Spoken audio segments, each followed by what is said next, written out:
My name's Flight Lieutenant Baig. I am the Deployed Administration Officer here at 906 Expeditionary Air Wing. I have a varied role. I am leading a team of administration and HR specialists. I also have responsibilities in relation to the accommodation and the contracts, parts of the contracts that go with maintaining and sustaining our presence here in the Middle East and amongst the host nation. There are other responsibilities that I have which are varied. You could almost describe me as being the oil that keeps the gears running and the machine running here.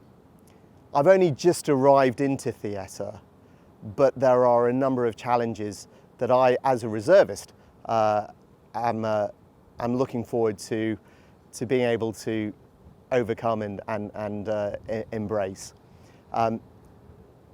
Given the fact that we've had COVID restrictions and they're starting to ease here, it means that there is an opportunity for me to allow the troops to interact more with the host nation, go and explore the local area and learn some more about the culture and leave this detachment not only knowing that they've done a good job in relation to supporting air operations in the Middle East and sustaining our troops who are around the area of operations, but also themselves being able to benefit professionally and personally.